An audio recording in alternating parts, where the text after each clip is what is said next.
धैर्य रखो, नाम जप करो, पहले पाप भस्म होने दो, फिर आप देख लेना, फिर हृदय नाच पड़ेगा। ये ऐसा आनंद का मार्ग है। ये ऐसा थोड़ी कि तुम्हें कोई भुलावे में डालने के लिए क्या तुम दे दोगे। खुद भिखारी हो विषयों के, तुम दाता हो क्या? क्या दे दोगे? क्या है तुम्हारे पास? अरे सच्चिदानंद बप्पू भगवान श्री लालजू महाराज का जिन्होंने आश्रय लिया, उनको किसी विषयों की चाहत रखने वालों के आगे हाथ फैलाने की जरूरत है? प्रणत कामदम पद्मजार्चितम। तो क्यों वो तुम्हें प्यार कर रहे हैं, क्यों तुम्हें दुलार कर रहे हैं? तुम्हारे मंगल के लिए कर रहे हैं। तुमको जो मिल रहा है उसको स्वीकार कर लो तो तुम्हारा जीवन कृतार्थ हो जाएगा। क्या है तुम्हारे पास? अरे जिनके पास अपार धन है वो भी चिंता और शोक से जल रहे हैं, क्योंकि मृत्यु उनका इंतजार कर रही है। मृत्यु धन से थोड़ी हटाई जा सकती है। मृत्यु का भय किसी पद से नहीं हटाया जा सकता, किसी वैभव से नहीं हटाया जाता। मृत्यु का प्रहार शरीर पर है। शरीर राग त्यागी ही मृत्यु भय से मुक्त है। राग का त्याग करना कोई खिलवाड़ नहीं है। भगवत अनुराग से शरीर के राग का त्याग होता है। यहां मलिनता बढ़ाते चले जा रहे हैं। वही भोग दृष्टि इतनी बढ़ जाती कि अपनी बेटी बहन के प्रति भी दृष्टि बढ़ जाएगी। कलिकाल विहाल के मनुजा ने मानत को अनुजा तनुजा। चाहे वो गुरु बहन हो, चाहे वो सगी बहन हो, चाहे वो बहन के समान पूज्य हो, जब दृष्टि मलिन तो वो मलिन ही देखती चली जाएगी। जब तक प्रेम जल से हृदय नहीं धोया जाता तब तक मलिनता का अंश बड़ी बड़ी साधना करने पर भी बना रहता है। अभी अनंत जन्मों से माया में आसक्त चित्त होकर के नाना प्रकार के शुभ अशुभ कर्म करने वाले जब भगवत कृपा से पुनः सत्संग प्राप्त करते हैं और साधन मार्ग में लगते हैं तो माया अपना प्रबल रूप धारण करती है। या तो ऐसी अनुकूलता प्रदान करती है कि वो भूल जाए, और या ऐसी प्रतिकूलता झोंक देती है कि उसको लगता है कुछ नाम जपने से नहीं, कुछ साधन करने से नहीं, दुख तो वैसे ही घेरे हुए है। धैर्य छूट जाता है और भगवत मार्ग से विमुख आचरण करने लगता है। इसलिए उपासक को बहुत सरल ढंग से समझना चाहिए कि पुरानी फसल यदि बाजरा बोई है और बाजरा की रोटी मिल रही तो अगली फसल गेहूं बो दिया तो कल ही नहीं रोटी बना लोगे। 5-6 महीने लगेंगे किसान मेहनत करके, खेती तैयार करके, दाना बो करके, सींच करके, संभाल करके, फिर भी वो अतिवृष्टि अनावृष्टि ओले वृष्टि आदि से बच जाए, सुरक्षित हो जाए, तो सुरक्षित अनाज घर आ जाए, फिर वो पीस कर रोटी बना सकता है। तुम अनंत जन्मों से मनमानी आचरण करते रहे, आज नाम शुरू किया है तो वो तूफान नहीं उठेगा। नष्ट करने के लिए वो अपना स्वरूप धारण करेगा। उसकी गुलामी सहते रहे हो अभी, काम क्रोध लोभ मोह मद मत्सर। अब तुमको धैर्य पूर्वक नाम को पकड़े रहना। जैसे आंधी चले तो हम पहाड़ का आश्रय ले लें, हटे ना इधर उधर, तो आंधी तूफान पहाड़ को नहीं उड़ा सकती। ऐसे ही श्री भगवान कह रहे मामेव ए प्रपद्यन्ते माया में ताम तरंति ते। माया का तूफान आएगा पर तुम मेरे चरणों को पकड़े रहना, छोड़ना नहीं। पर ये जिनका मलिन हृदय है ना, वो सोचते हैं 4 दिन नाम जप करेंगे सारे दुख मिट जाएंगे। हाँ पक्का मिट जाएंगे, जड़ से मिट जाएंगे, पर धैर्य पूर्वक जीवन को आगे बढ़ाओ। भगवत विमुख होने से तुम्हारा मंगल ही अमंगल है, भगवत सन्मुख होने पर मंगल ही मंगल है। थोड़ा धैर्य धारण करो, तुम्हारी ये फसल तैयार हो जाए, फिर देखना आनंदित हो जाओगे। पर ये कुसंग मन का और तन का, ये दोनों परमार्थ में टिकने नहीं देते। जहां ऐसे मित्र जन मिले जो गलत आचरण करने वाले होते हैं, वो पूछते हैं तुमने शराब छोड़ दिया, मांस छोड़ दिया, तुम नाम जप करने लगे, कुछ लाभ हुआ?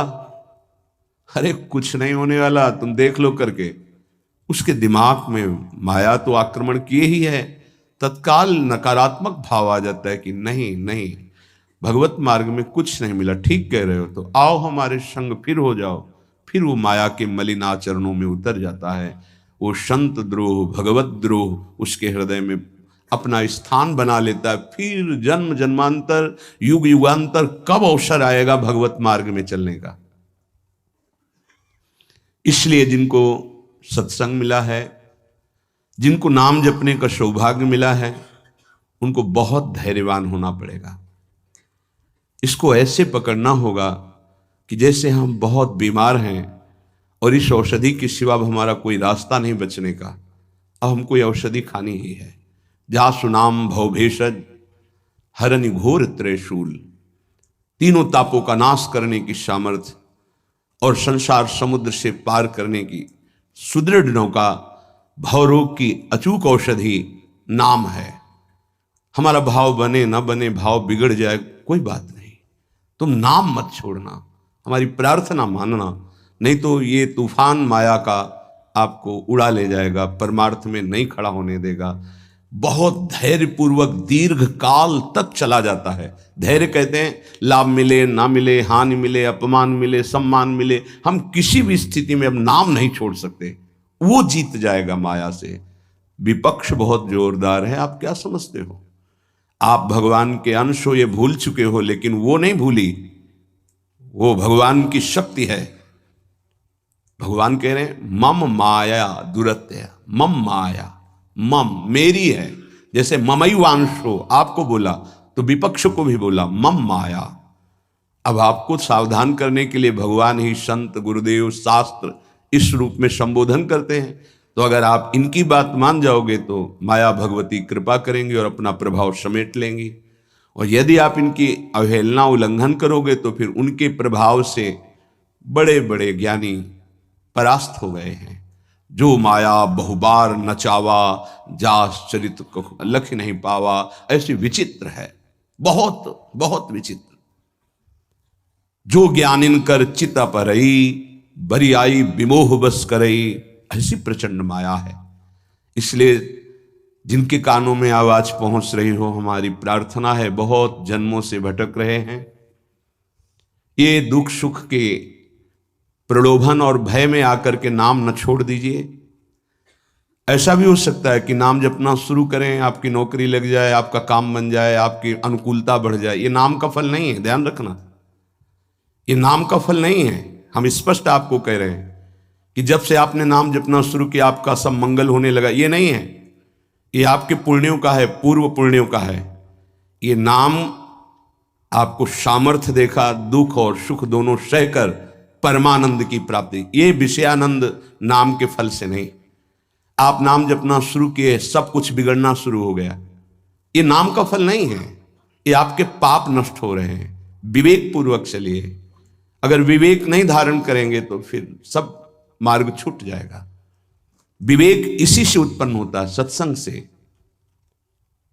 जहां विवेक जागृत हुआ वो आपको टिका देगा परमार्थ में, नहीं तो बहुत बलवती भगवान की माया है। जब लोगों के विचार सुने तो लगता है कैसे निकल पाएंगे इस माया से। आप निकलना ना चाहे तो किसी की सामर्थ्य नहीं कि आपको निकाल सके। स्वयं श्री भगवान आपके हृदय में बैठे हैं। क्या हो रहा है? दुर्गति हो रही। क्यों? क्योंकि आप नहीं निकलना चाहते, इसलिए। भगवान हृदय में बैठे हैं, नहीं निकल पा रहे हो, बात मान लो। आप निकलना चाहो तो निकल सकते हो, आप न निकलना चाहो तो किसी की ताकत नहीं कि आपको इस माया प्रपंच से निकाल सके। इसलिए आपसे प्रार्थना है कि आप निकलने की कोशिश कीजिए। इसका बड़ा ही प्रलोभन और भुलावा प्रभाव है। प्रलोभन और भुलावा एक क्षण में भुला दे सारे ज्ञान विज्ञान को और अपने में आकर्षित कर दे, उसका नाम माया। ऐसे प्रलोभन फेंक दे कि जानबूझकर तुम भगवान को भूल जाओ और उन प्रलोभनों में लग जाओ, उसका नाम माया। सावधान हो जाइए। इसके प्रलोभनों में, इसके भोगों में आज तक कभी कोई सुखी और तृप्त नहीं हुआ। तुम्हें अब जो मार्ग मिला है ये तृप्ति का मार्ग है। तृप्त हो जाओगे, हाथ उठा के कहोगे अब कछुनाथ न चाहिए मोरे। देख लेना, चलो तो आगे। वैभव, जब ब्रह्मा जी नमस्कार करते हैं तो इससे बड़ा वैभव क्या हो सकता है। भक्त को ब्रह्मा जी भी नमस्कार करते हैं। ब्रह्मा जी की बात जाने दो, जिनके नाभि कमल से ब्रह्मा प्रकट हुए, भगवान भी उनके पीछे पीछे डोलते हैं कि चरण रज पड़ जाए और मैं पावन हो जाऊं। ये केवल अलंकारिक शब्द नहीं है, ऐसा ही है। पग चापू और सेज बिछाऊं, नौकर बनूं हजाम, हाकू बैल बनो गडवारो, बिना तनख्वाह रथवान, यही तो मेरे मन में ठनी, भगत मेरे मुकुटमणि। मैं भक्तन को दास, भगत मेरे मुकुटमणि। ये मार्ग आप चयन किए हैं भगवत कृपा से, तो इसमें आपको टिकना होगा, इसमें आपको परीक्षा देनी होगी। जितना पढ़ाया जाता है उतनी ही परीक्षा होती है, उसके आगे नहीं होती, ध्यान रखना। अध्यापक जितना आपको पढ़ाता है उसी पे प्रश्न करता है। तो जितना आपको सत्संग सुनाया गया, जितने में आपकी भूमिका भक्ति की है जैसी भी, उतना ही प्रश्न होगा, उसके आगे प्रश्न नहीं होगा। उतने पे तो आपको सफल होना पड़ेगा। नहीं सफल होगे तो फिर पढ़ाई कीजिए, फिर प्रश्न आएगा। जब आपको परमार्थ पद में, परम पद में आरूढ़ होना है, तो आपको ये निर्णय करना ही पड़ेगा। एक तरफ माया है, एक तरफ भगवान है। माया को साधन बनाकर भगवान की प्राप्ति की जाती है, भगवान को साधन बनाकर माया की प्राप्ति नहीं की जाती। प्रायः लोग इसी भुलावे में हैं कि भगवान को साधन बना लेते हैं और माया साध्य बन जाती है। मुझे ये चाहिए, नहीं मिला तो तुम भगवान नहीं। ये परमार्थ ऐसे नहीं चला जाता, धैर्य पूर्वक चला जाता है। अगर धैर्य का अवलंबन नहीं लेंगे, विवेक का प्रयोग नहीं करेंगे, विवेक है आपके पास, ऐसा नहीं कि आपके पास विवेक नहीं है, पर आपका विवेक ढका हुआ है। ये सत्संग उसी विवेक को जागृत करता है। आप सत्संगी हो, आप भुलावे में मत आइए। ये माया अपने पार्षदों के द्वारा आपको ठगना चाहेगी। आपने प्रभु को छोड़ दिया, प्रभु की क्या हानि होगी? आप अपनी दशा पर विचार कीजिए, डूब जाओगे। ये माया डुबो देगी। अनंत जन्म भटकते भटकते आज अवसर मिला है भगवत प्राप्ति का, ये आप जान नहीं पा रहे हैं। ये अवसर चला गया तो फिर आप पछताएंगे, कोई अवसर हाथ नहीं मिलेगा। पशु पक्षी बनने के बाद विवेक एकदम ढका रहता है, केवल उतना ही काम करता है, आहार विहार मैथुन निद्रा, बस। वो भगवत प्राप्ति करनी है, मेरा नया जन्म हो, कुछ विवेक नहीं रहता। आप में ये विवेक जागृत है। आप विवेक पूर्वक परमार्थ को पकड़िए, इस माया की चालों को मत देखिए, सह जाइए, दुख सुख को सह जाइए। श्रीपाद प्रबोधानंद जी महाराज कहते हैं, रहस्यानामे तत्परम सुरहस्यम हरिरसोत, सर्वानामाश्चर्योन्मदरस विलासोत्सवमिदं स्वरोचि नित्यानामति परम नित्योज्ज्वलमिदं यदेतत् श्री वृंदावनमिहि दृशो नंदयति नः। रहस्यों का परम रहस्य वृंदावन का प्रेम रहस्य है। कल किसी ने प्रश्न किया कि जब श्री जी मिल जाती हैं तो कैसा आनंद होता है? कैसे कोई बता सकता है? जब लौकिक वस्तु के आनंद के वर्णन की सामर्थ्य जिह्वा में नहीं है, तो अलौकिक चिदानंद प्रेम रस का वर्णन कैसे कर सकती है? आपको कोई भी मृदु पदार्थ पवाया गया, कैसा है? बोले मीठा। कितना मीठा है? बहुत मीठा है। नहीं, बहुत मीठा कितना? खत्म। बोलो आगे इसके शब्द क्या है आपके पास उसका स्वाद बखानने का? उत्तर हो सकता है कि आप पाकर देख लीजिए, अन्यथा नहीं।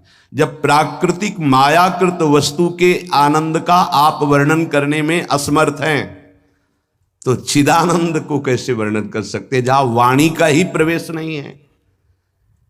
रहस्यानामेतत्, जितने आनंद के रहस्य हैं, बहुत सी साधनाओं में आनंद है। परम सुरहस्यम हरिरसोत, ये परम रहस्यमय वृंदावन का प्रेम रस है। देख देख फूल भई।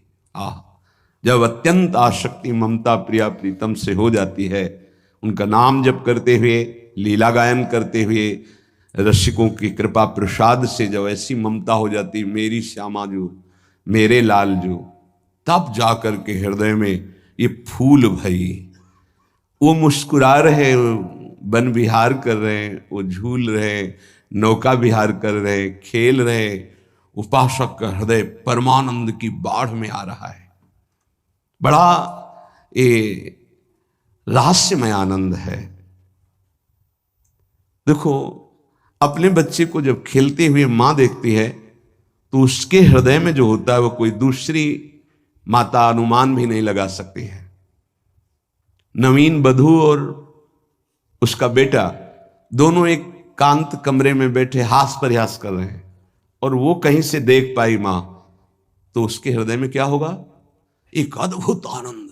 और वो मनाएगी, हे विधाता, आपने मेरी मनोकामना पूर्ण कर दी। मेरे बेटा बहू जैसे हंस रहे, खेल रहे, सदैव ऐसे आनंदित रहे। ऐसे बेटे को खेलते देखकर उसको आनंद हो रहा है। छोटी सी मायाकृत ममता में उसका हृदय आशीष देता है, आशीर्वाद देता है।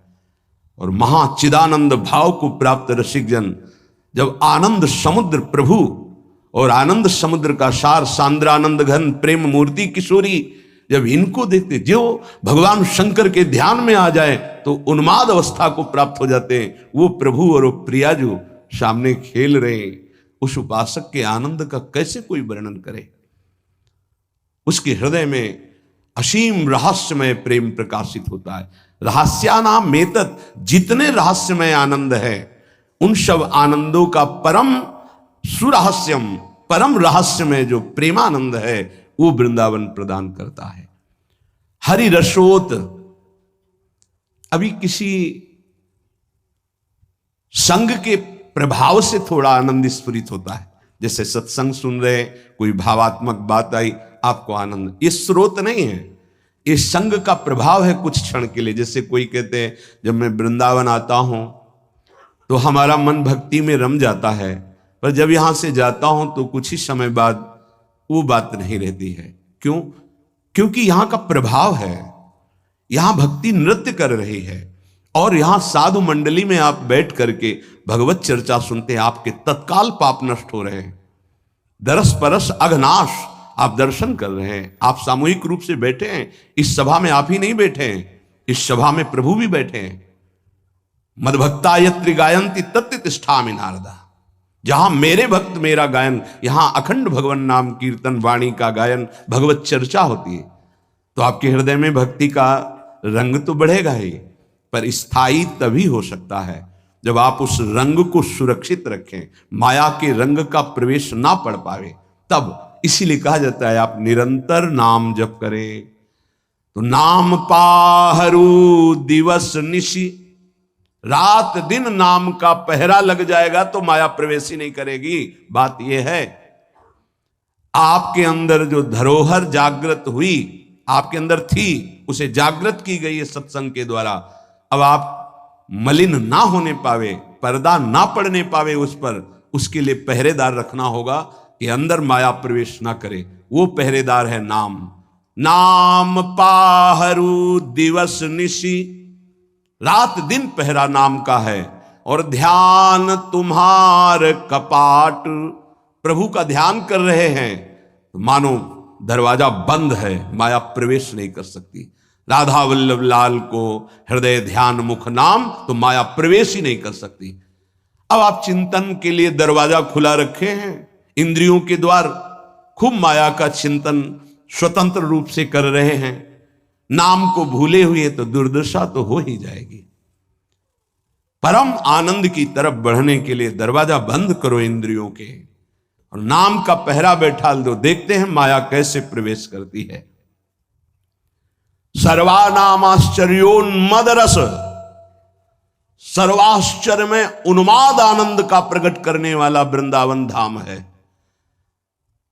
पक्का ये कोई लिखा ही नहीं है, ऐसा है। रात दिन में कब कैसी वृत्ति चढ़ जाए कुछ पता नहीं चलता। कोई साधन की गाढ़ अवस्था नहीं, तत्काल गाढ़ अवस्था प्रदान करता है वृंदावन। सहस्त्रों बार ये अनुभव हुआ कि ये तो केवल वृंदावन की कृपा से, सहस्त्रों बार। सर्वानाम आश्चर्योन्मद रस विलासोत्सवमिदम, इदम वृंदावन विलासोत्सव। हमारे प्रिया प्रीतम का जो प्रेम रस विलास है, नव निकुंज अभिराम श्याम संग नीको बन्यो समाज, जैसे हित हरिवंश विलास रास जुत जोरी अविचल राज। यहां बड़े बड़ों का प्रवेश नहीं है, पर कृपा हो जाए तो तिनका भी प्रवेश कर जाए। इसीलिए अपने लोग जो किसी योग्य नहीं हैं, केवल कृपा से प्रवेश पा रहे हैं। ये बड़ा दुर्लभ है प्रिया प्रीतम का साक्षात्कार, प्रिया प्रीतम की सेवा, प्रिया प्रीतम का प्रेम। स्वारोचि नित्यानामति परम नित्योज्वलमिदम। जितने भी स्वयं प्रकाश नित्य चिदानंद आनंद हैं, उन सबको प्रकाशित करने वाला यह वृंदावन है। यहां तक कि प्रिया प्रीतम को भी अपने प्रेम रंग में रंग देता है वृंदावन। प्रिया प्रीतम भी वृंदावन के गुण गाते हैं श्रीमुख से, और वृंदावन के प्रेम में उन्मत्त हो जाते हैं। ऐसा वृंदावन यदेतत् श्री वृंदावन में ही दृश्यो नंदयति नहा। अब तो मेरे नेत्र और मेरा हृदय केवल केवल वृंदावन का आश्रय लेकर आनंदित है। अनन्य आश्रय बहुत बड़ा बल होता है। जिसने वृंदावन का आश्रय ले लिया, उसके लिए कुछ दुर्लभ नहीं है। देखो, एक बार पाप भस्म होने तक आप धैर्य धारण कीजिए। जब तक आपके पाप भस्म नहीं होते, तब तक आप धाम नाम रूप लीला का जबरदस्ती आश्रय लीजिए। ये बात हमारी आप समझने की चेष्टा कीजिए। जब आप ये बात नहीं समझते हैं तो आप विचलित हो जाते हैं। अब हमारी तो अश्रद्धा हो रही है, हमारा काम नहीं बन रहा, तुम नहीं समझते हो। एक साथ सब काम बन जाएंगे, एक सेकंड में बन जाएंगे। बस तुम धैर्य रखो। जब तक तुम्हारे पाप नष्ट नहीं होते, तब तक तुम धैर्य रखो। फिर आगे का रास्ता तुम खुद भाग पड़ोगे प्रभु की तरफ। अभी ये पाप तुम्हारे अंदर संशय, विपरीत भावना, ये सब पैदा कर रहे हैं। तुम धैर्य पूर्वक चलो, खूब सत्संग सुनो, नाम जप करो। फिर आप देखना ये नाम, ये धाम, ये रूप, ये लीला कैसे परमानंद की बाढ़ आपके हृदय में लाती है। इन वस्तुओं का महत्व, धन का महत्व, भोगों का महत्व इतना बढ़ गया है कि हम प्रभु की बात सुनते हैं, पर इतना महत्व प्रभु के प्रति नहीं आता। ये हमारा हृदय मोहाविष्ट हो गया है। गोस्वामी श्री तुलसीदास जी महाराज कहते, मोह जनित मल लाग विविध विधि, कोटिहु जतन न जाई, जन्म जन्म अभ्यास निरत चित, ये अधिक अधिक लपटाई। मोह जनित मल लाग विविध विधि, कोटिहु जतन न जाई, जन्म जन्म अभ्यास निरत चित, अधिक अधिक लपटाई। एक एक शब्द स्पष्ट वर्णन कर रहे हैं। ये मोह से, मोह माने होता है अज्ञान। मोह अज्ञान से उत्पन्न हुआ भोगाकर्षण, ये पाप है। ये भोगाकर्षण पाप हमारे हृदय में मल बन के लग गया, जैसे दर्पण के ऊपर मल लग जाए। अब ये करोड़ों और उपाय करो, छूटने वाला नहीं। बहुत ही पक्का मल लग गया है। अब उस मल से जो सोच उत्पन्न हो रही, वो मल वाली ही हो रही, पाप वाली ही हो रही, मोह जनित, अज्ञान जनित। ये पापाभ्यासी मन और इंद्रियां जन्म जन्म अभ्यास निरत चित्त, चिंतन करने वाला चित्त, मनन करने वाला, संकल्प विकल्प करने वाला मन, एक ही चार रूपों में वर्णन है। निश्चय करने के कारण बुद्धि, स्वीकृति के कारण अहंकार, अज्ञान के कारण, मोह के कारण ऐसी कामना वासनाएं हुई जिससे जन्म जन्म पाप होते रहे। पाप हमारे हृदय में ऐसे मल रूप से चिपक गया कि सही बात दिखाई नहीं दे रही। जैसे दर्पण साफ करो तो अपना सही स्वरूप दिखाई दे, अब वो मल लगा है तो दिखाई नहीं दे रहा। अब जितने विचार हो रहे हैं वो मल वाले हो रहे हैं। अब निर्मल वाणी उसको समझ में नहीं आएगी। संत महात्मा शास्त्र गुरुदेव, इनकी निर्मल वाणी उसके अंदर क्यों म्यों प्रश्न संशय, क्योंकि मल है। जन्म जन्म अभ्यास इसी मल का किया है। अधिक अधिक लपटाई, जहां छुटाने का अवसर मिला मानव देह में, वहां और पोत रहा है ऊपर से पाप रूपी मल अपने हृदय में। नयन मलिन पर नारी निरखी, मन मलिन विषय संग लागे, हृदय मलिन वासना मान मद, जीव सहज सुख त्यागे। आंखें मलिन हो गई, कैसे प्रभु को देख पाए? नहीं देख पाए। संत दर्शन, भगवत श्री विग्रह दर्शन, ये भी नहीं हो पाते। देखते हैं मलिन हृदय है ना, वो देख ही नहीं पाते। देखते हैं प्रभु के सामने गए, प्रभु में आंख नहीं मिला सकते, वो इधर उधर का विषय सामग्री देखी, दोष दर्शन किया, चल दिए। वो देख ही नहीं पाते जो देखना चाहिए, क्योंकि नेत्र मलयुक्त हो गए। क्या? कैसे मल? पराई माता बहनों की तरफ काम दृष्टि से देख देख करके, दूसरों के दोष दर्शन कर करके ये अपने नेत्रों को मलिन कर लिया। नयन मलिन पर नारी निरखी, मन मलिन विषय संग लागे। ये मन मलिन हो गया। क्या? विषय भोग का चिंतन करके, जिधर देखे। अब ये अभ्यास तुमसे महापाप कराएगा, भगवान के प्रति भी कर लेगा, ये देवी शक्ति के प्रति भी ऐसे ही मलिन भाव कर लेगा। जहां हमको पावन भाव करना चाहिए, तो ये पापी मन वहां भी पाप का ही श्रृंगार रचता है हृदय में। भगवान भगवान मुझे ऐसा दंड दे रहे हैं, भगवान है। कहां भगवान? करो मनमानी पाप, तुम्हें भगवान दिखाई देंगे, तुम्हें भगवान से के निर्णय का पता चल पाएगा।